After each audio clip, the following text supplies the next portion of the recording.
Hi, this is Nick Dawson from Talkhouse, and you're listening to the latest episode of Nobody's Ever Asked Me That. It's a spin-off series of the Talkhouse podcast where I talk to filmmakers, musicians, comedians, and writers and ask them questions they've never heard before in an interview in an effort to discover a different side of them and understand them better.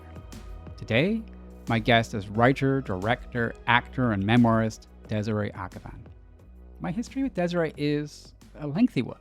Back in 2012, when I was working at Filmmaker magazine, I selected her and her collaborator Ingrid Jungerman for the 25 New Faces of Independent Film, the publication's talent list, on the strength of their comedy web series, The Slope. In the years since, I've witnessed Akhavan's career going from strength to strength. In 2014, she made her feature debut with Appropriate Behavior, a comedically rich but also raw and poignant breakup movie she wrote, directed, and starred in, which drew heavily on the dissolution of her romantic relationship with Jungerman. The film premiered at Sundance, announcing Akhavan as a new, important voice in American independent cinema. Her 2017 follow-up, The Miseducation of Cameron Post, was a beautifully crafted, moving adaptation of Emily M. Danforth's novel of the same name, featuring a stacked cast led by Chloe Grace Moretz and John Gallagher Jr. A coming-of-age movie about teens at a remote gay conversion therapy center, the film also premiered at Sundance, where it won the Grand Jury Prize, the festival's top honor. The following year, Akhavan made The Bisexual, a 6-part London set series that she wrote with her longtime creative partner, Cecilia Frugiuele. Heavily autobiographical and centered on a queer Iranian-American expat, played by Akhavan, the show is emotionally complex and deeply personal, and rightly got rave reviews. Since then, Akhavan has worked a lot as a director for hire in TV on shows such as Rami, Hacks, Tiny Beautiful Things, and Overcompensating. And in 2024, she released her beautifully written and compulsively readable memoir/essay collection, You're Embarrassing Yourself, Stories of Love, Lust, and Movies, a frank, funny, and insightful journey through her life and career that feels like the purest expression so far of who she is. Desiree and I had not spoken in a few years, but in this catch-up chat, we touched upon her evocative first memory of learning to swim, writing her show Friday Night Live at age 9, her urge to return to Japan, or just learn how to take a vacation period, finding joy beyond validation, reckoning with their path forward during a current time of transition, and much, much more.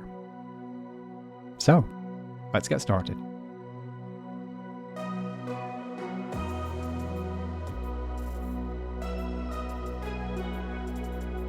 I'm so honored you thought of me. I mean, I have nothing to sell these days, and I'm very out of practice with press, but I'm excited to talk to you.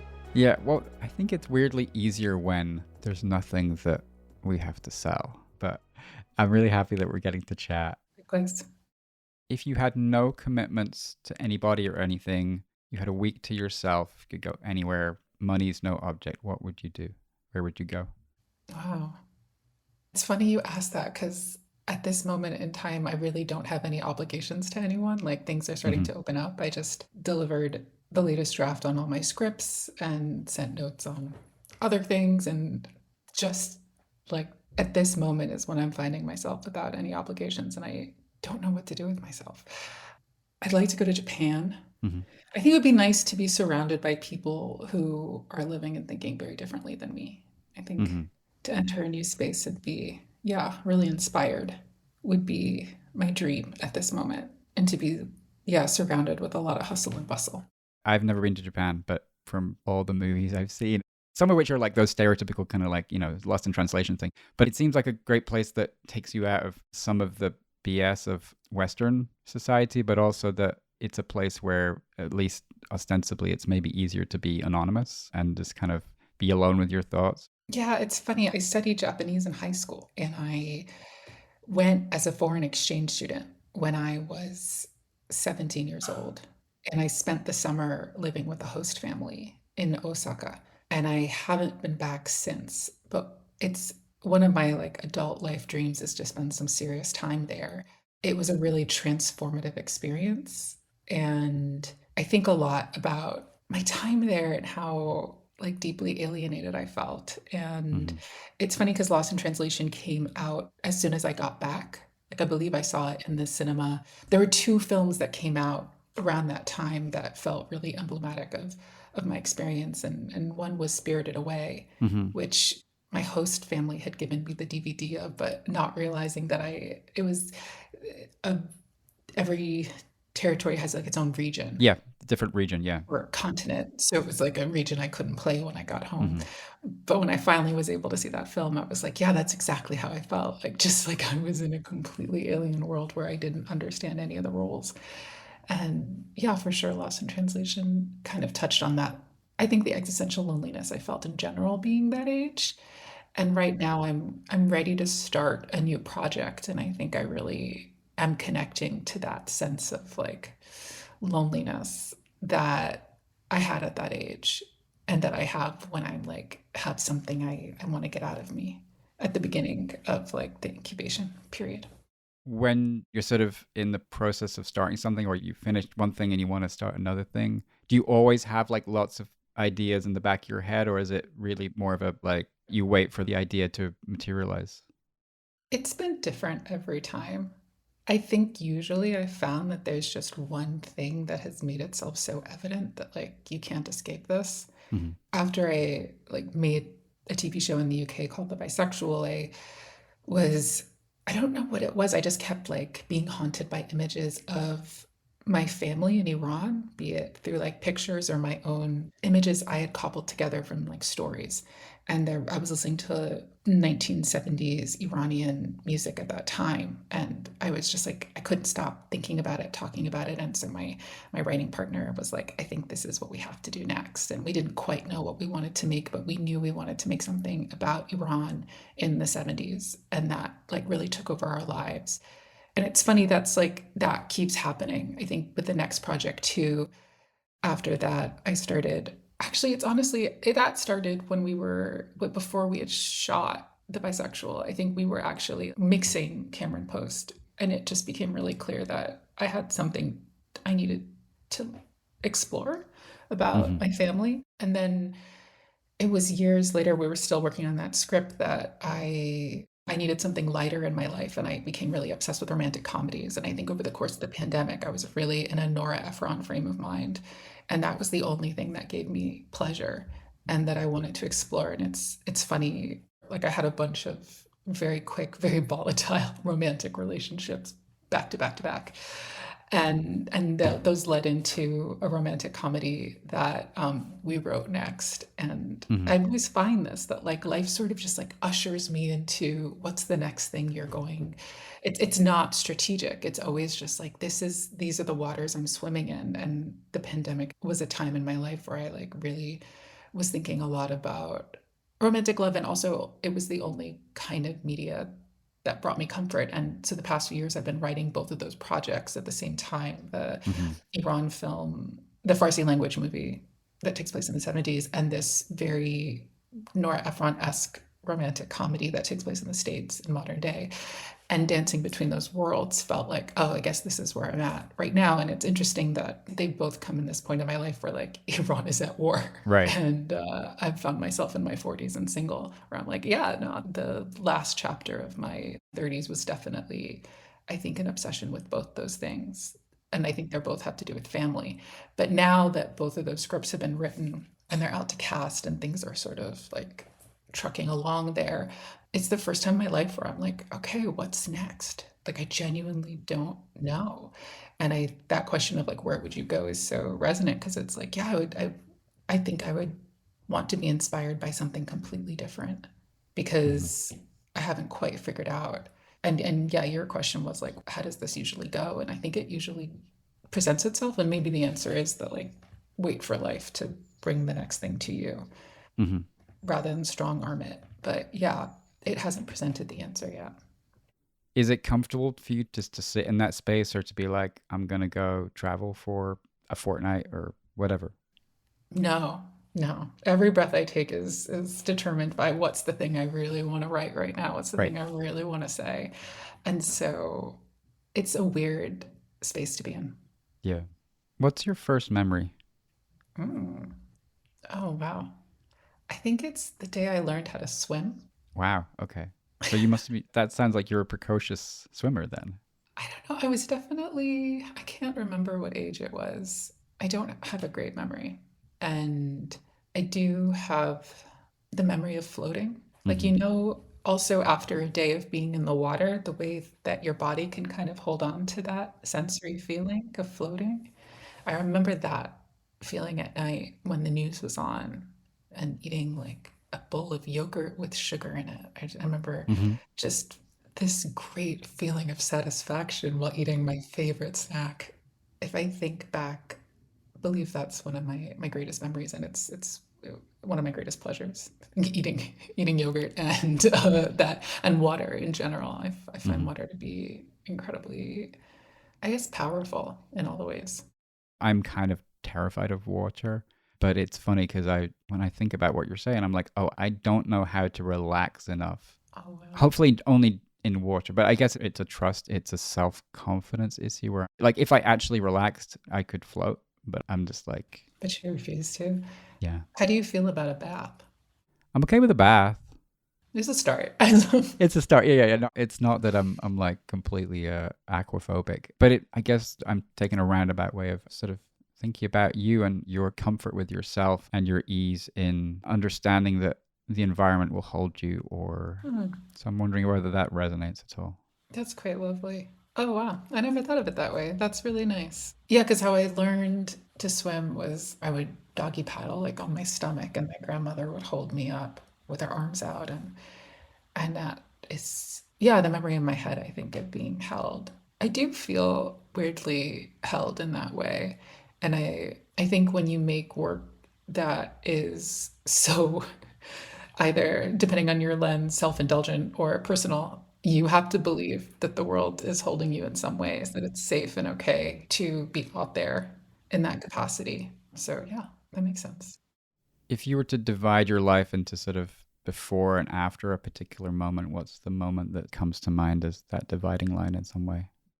I mean, definitely appropriate behavior coming out for sure. Hmm. Like premiering. Actually, you know what? Maybe that's wrong. I think it might be before and after meeting Cecilia. Okay. That's actually a much bigger because I'm thinking about it and I'm like, yeah, those were the two big moments in my life. Because in the book, you talk about sort of seeing yourself differently because of the way that she saw you. Yeah. And I'm wondering like what that did in terms of like you creatively, you personally. Yeah. Well, it's fun. I started writing scripts very young. I was, about 10, I believe, when I wrote my first script. I really loved theater and Is this Vomlet?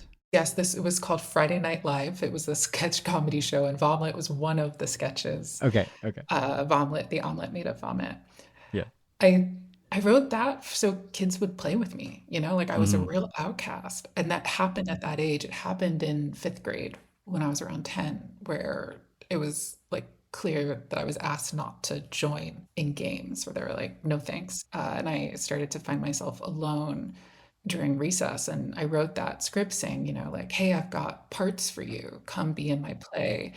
And from then on, I kind of had this really clear trajectory of like, oh, I really enjoy this. I really want to write more things and put on more productions. And I met Cecilia. So Cecilia is my writing and producing partner. And we met when I studied abroad in London at 20.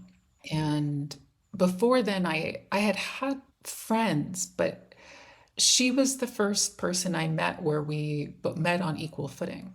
Like we both really liked each other, and there was no doubt about that. And there was no hierarchy, there was no power struggle. I thought she was brilliant, and I felt like myself around her, and not like I had to put on an act or impress her in any way. Just being myself was enough, and that was the first time that had ever happened for me. And together we made my first short film Hmm. that year while I was studying abroad in London. And yeah, meeting her was a real game changer. But it's interesting that all my stories about, getting into filmmaking and writing are very heavily influenced by relationships and wanting to connect to people and feeling an inability to connect to people outside of creative work. I mean, in the book, you quote Alfonso Cuarón talking about like when you're done with a project, it's sort of like an ex-partner in the sense that like you appreciate them, you think fondly or of the time that you've spent together, but it's not something that you're not with them anymore in that same way. I feel like people usually assume that it's the opposite with creative people, that Oh, somehow yeah. those things just live on in them, they resonate still, constantly. No, I find it really impossible to watch things I've made. The other day, there was a screening of appropriate behavior at the Rio Cinema in Dawson, and I showed up for the Q&A, and it was, I felt bad for the audience. Like I was like, oh, I find this so cringy. Like I can't believe you just had to sit through this movie. You could not pay me to watch it again. And I feel that way about everything. Like you really could not pay me. Yeah, that's interesting. I mean, I rewatched all your stuff recently. I'm so sorry. No, but it's so interesting because like I think seeing your growth is like really remarkable, and I think the Oh, book is like I think there's ever more groundedness and insight in the things that you have made and a connection with yourself in a really profound way. Because when we first met, you were making The Slope, and it was like funny and sort of sarcastic and dry and just really fun. And then Appropriate Behavior was like this jolt of like you just found this whole other gear. And Cameron Post, showed you. I don't know. It's like everything you've done something different, but it's still very much you. And I think the book is so beautifully written and thanks. so enjoyable to read as well. I'm sort of intrigued to know, like, in that sense of them being former partners, these past projects, like, is there something that you gain in understanding, or is there a closure that comes from just because they are so personal, each in their own way, whether you feel that growth in yourself and personally as well as artistically? Um, well, I don't think that like art heals you. Like I think those Yeah. it doesn't process the things that happen, but I think it can change your relationship to things. Hmm. And I'll say even like I think the Farsi language film is a really good example of that, in which I think the process of writing it became a mirror for me of my grief, of like my grief and my mother's grief. Hmm. And they got to like swim together and then become this like fictional thing. That it began with something very literal.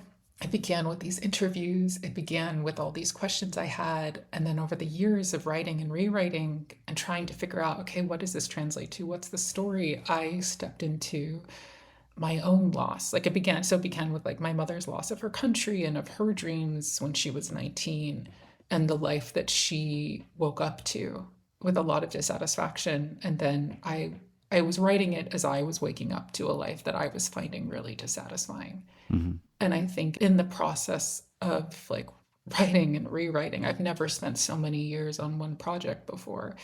Hmm. It took on a life of its own, and I'm really proud of that life that it took. Hmm. And it kind of ushered me into the next stage of my life, which is a new page, I guess I would say. I think it helped me let go of a lot of expectations I had had.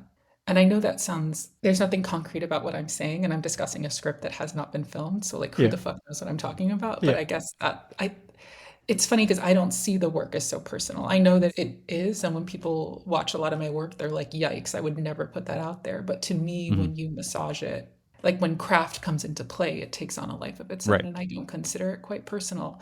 I think the relationship it has to my emotional development is a metaphorical one and not quite a literal one. Hmm. Yeah.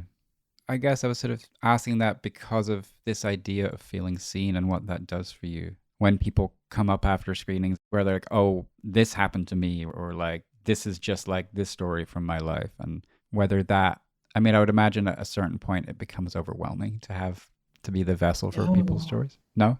no, I'm so honored when that happens. I'm so honored anyone would connect to this on any level, even if it's just something that made them laugh and that they didn't experience at Hmm. all. I'm honored that anyone would give me their attention. It is rare that I watch, and I love cinema. Like, I Hmm. just love Hmm. movies. It is my religion. Like, when I see a good film, my whole body feels it. I wonder if do you feel this way? Or you're just like, fuck yeah, Yeah. movies. Yeah. It's a really powerful thing. Yeah. It can be transformative, and like you just feel happy that you're alive and that you want to go tell Yeah, people. exactly. Exactly. And the opposite is true too. When I go to the cinema and I see something that everybody loves and I'm like, what the fuck is this? I Hmm. get pissed off. And that experience is happening more and more for me. But and as much as I see things I love, it's so rare that I see things that resonate with me on a deeply personal level. And I don't mean that literally, like they need to be Iranian or they need to be Right. gay or this or that. It's just that we are speaking the same language. And when that happens, it's really beautiful. And all I want is to contribute to the conversation in my own language. Hmm. And I can love and respect things that aren't in my language. Like I saw the drama the other day. That's not my language, but I really enjoyed it. Hmm. I was happy it existed. I was like, this is Hmm. cool. I really respect this. One of my most like powerful memories, and I haven't watched it since, but of going to the cinema was like seeing that film Deepon Hmm. in the cinema, and I could not stop crying for hours. Hmm. It just undid something. It like yeah, it touched a very deep immigrant grief uh Hmm. like control button inside me that was broken for a while, and I'll never quite understand how it unraveled me. That is not my language and not my tone or my genre, but I was so grateful for that experience. Yeah, that's a great movie. What's the last dream that you remember? Last 2 nights, I've actually had really intense dreams, and yeah, I never remember my dreams, but I think like Spike Lee was there, and I don't know why. They were like filmmaker panic dreams, so I'm Okay. like, damn it, I should remember what happened. Was he teaching NYU when you were there? Yes, he was, but we weren't at NYU in this dream. Okay. Like I don't know what was happening, but it was definitely a director panic dream. But no, he wasn't my teacher in this dream. Right. Okay. Do you remember your dreams? Sporadically. Yeah. I mean, when I talk to people about dreams on the podcast, recurring dreams come up quite a bit. And my standard recurring dream, which I've not had it for years, thank God. So I don't drive. And my recurring nightmare is that somebody else is driving, they like pass out or have a heart attack or something. And I Yeah, have to. take over the wheel. And the funny thing is, I've sort of like had a real life version of that. Like the only person who was awake in the car was falling asleep. And I was trying to keep them awake and be ready to grab the wheel at any moment, even though I don't know how to drive. Yeah, my reoccurring is that my teeth are falling out of my mouth, Oh, I've had like that one, spitting out teeth. Yeah. which is horrific. Yeah, apparently it's a common one. That's the one I get a lot. I've also gotten like the naked, like almost naked, like I've got like a really tiny scarf trying to cover up my whole Yep. body and it's not doing the job. But the teeth one are the one that still like, undoes me. Yeah. I've had the teeth one, and I also have the one where I'm losing my sight, Oh, I've never done that. and it's like very visceral. Like it doesn't feel like a dream. It just feels like I'm losing my sight, actually. But yeah, none of those are fun. No. I mean, I know a lot of people pay close attention to their dreams, a lot of writers or actors and do dream work. I'm really curious about that and what their dreams are able to communicate to them that they're then able to fold into their work because my dreams only communicate that I'm deeply anxious. Hmm. Right. Like I don't get very much else when I'm looking for it. Yeah. When you have those filmmaker panic dreams, anxiety dreams, what does that mean to you? Does that mean that you're gearing up for something, or you don't feel ready, or you do feel ready, or what is it? I have no clue. I need to start writing these down and Yeah. asking better questions. I have no idea. I think I'm at a weird state where I'm just figuring out what direction I want to go into next. And beforehand, Hmm. things really fluidly, one after the other, kept presenting themselves. And I'm, for the first time, kind of figuring out, like, okay, how do I want to proceed? I don't know. Like, I really genuinely don't know what life is going to look like a year from now. And I think before that felt much more obvious. But that's also, I think, doing this job for the amount of time I've been doing it. I think in the beginning you do like have a certain momentum and it pulls you in a certain direction. And I'm kind of deciding now, how do I want to strategize the next step?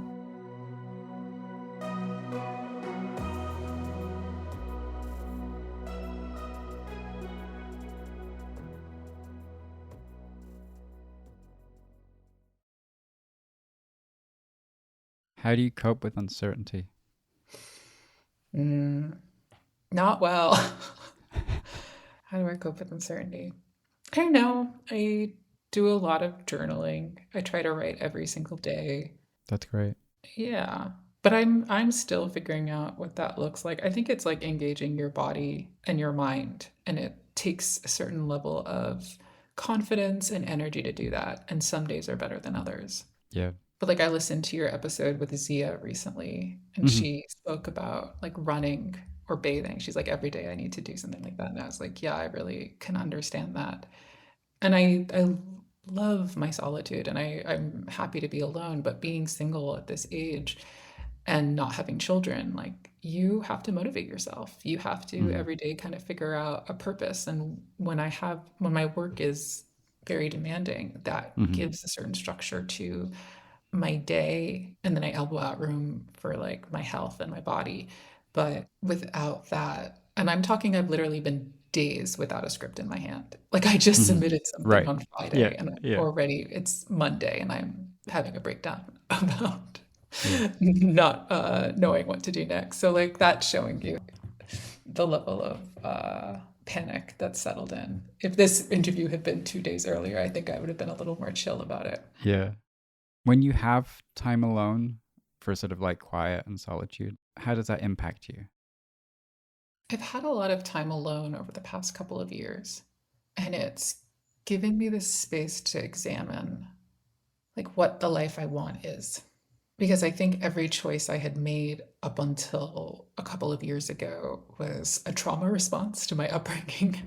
Mm-hmm. And in the past 2 years, I've had a lot of space to kind of sit still and stop chasing validation, which is something I'd been doing for a really long time, Mm-hmm. and sort of figure out, like, okay, what are my values?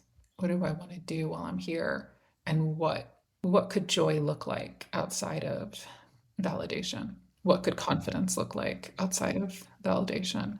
And I'm still in the process of figuring that out, but I do feel a sense of confidence that I haven't had before. And I think that is a result of just standing still and letting myself get really bored and finding Yeah. solitude and also kind of trying to figure out who I am outside of trying to impress people. Right. I mean, that's been my thing is like trying to work out who I am when I'm not defining myself by what I do. Like, Yeah. who am I when I'm just sucking air, as people say? You know, working out whether I think I have value or not, or working out who I am. That's been a process for me. Um, when your head is not on work or you're not literally doing stuff, like how have you found things that make you feel like yourself or make you feel like at ease in the world without that search for validation?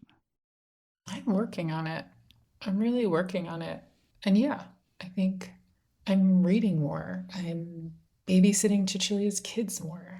Mm-hmm. I'm swimming, I'm taking long walks. I'm making new friends. I'm putting myself out there in a way I haven't in a long time. And I'm trying to be of service in the ways I can be. It's a process and I am like in it. But that is the question I'm asking at this time while Mm-hmm. still trying to do the work I love. I love this work and I am made for it. So that is not the question. I think it was just a matter of the approach.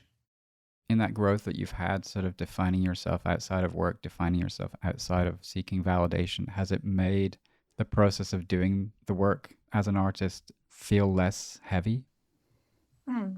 Yes, in that I can step away a little more and get Mm-hmm. some perspective, and I've let go of the result.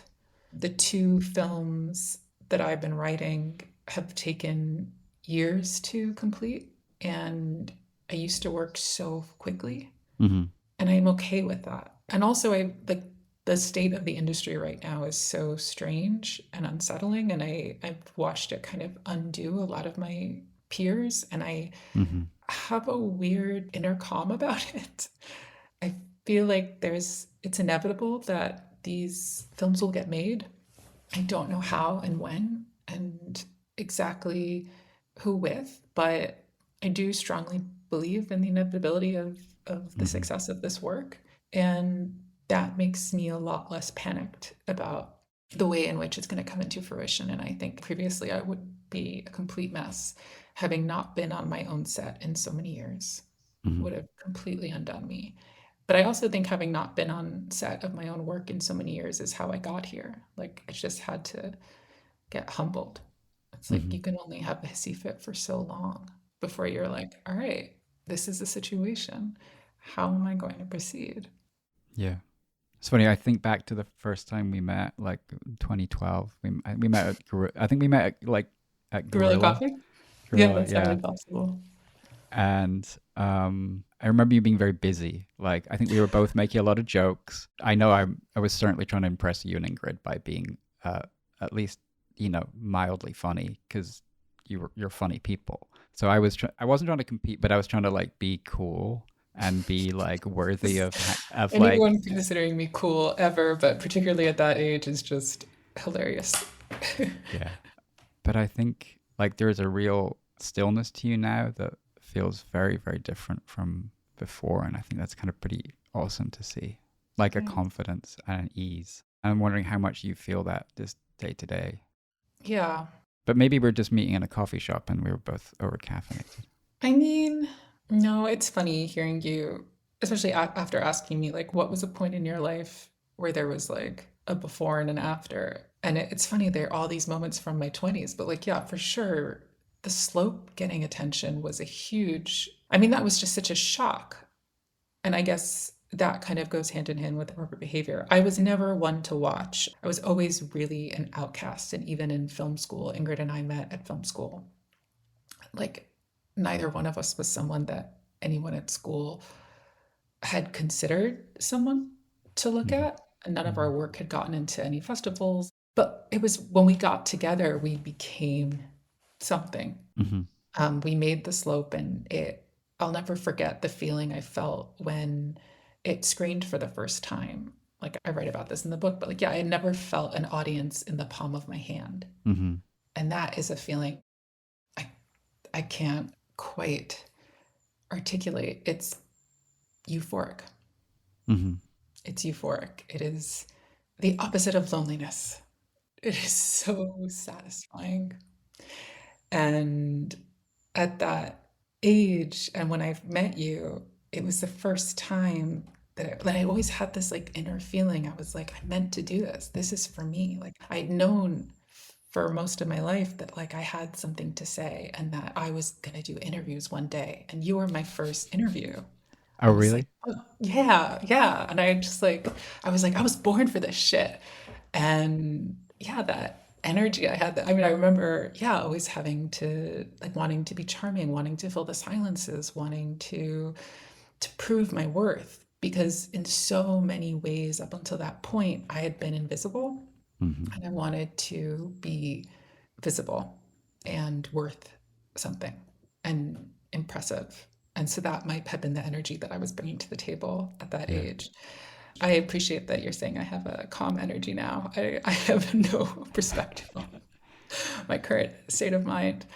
But yeah, I guess I have a sense of my own worth that I needed before to be reflected back at me so desperately. And now I really don't want that to be my priority in life. Like, I don't want that for anyone. I want everyone to come to the table feeling their innate self worth.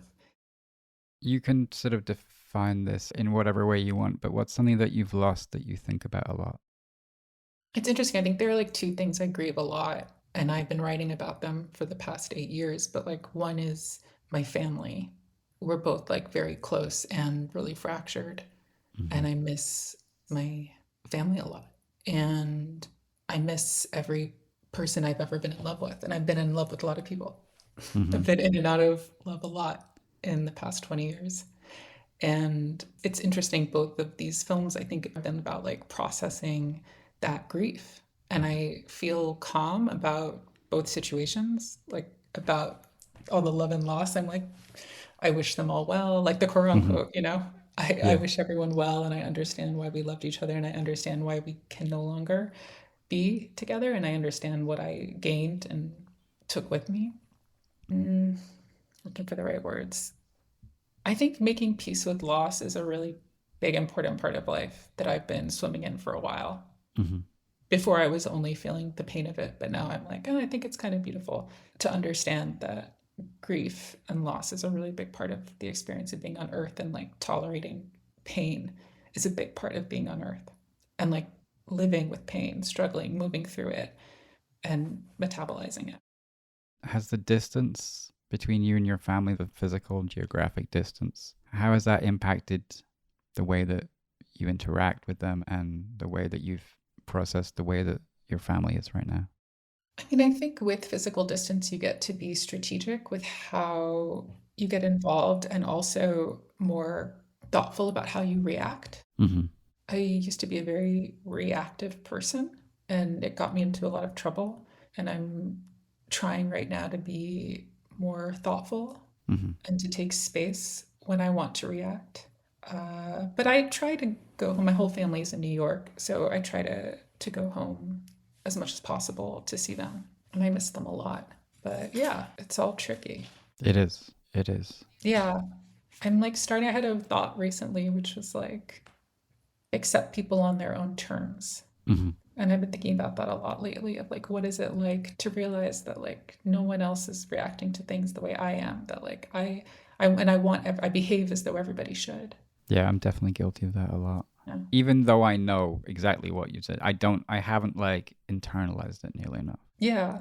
That like I may want to process and talk everything until it's like gibberish, but that's not how other people want to deal with their lives, and that's okay. They deserve to deal with shit the way they want to deal with it. And yeah, I think what's interesting is with the loss of both friendships and romantic love, it's very different from family.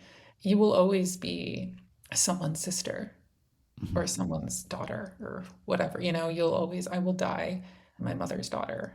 And I think I held on very tightly to friendships, even ones that weren't, or relationships that weren't quite working.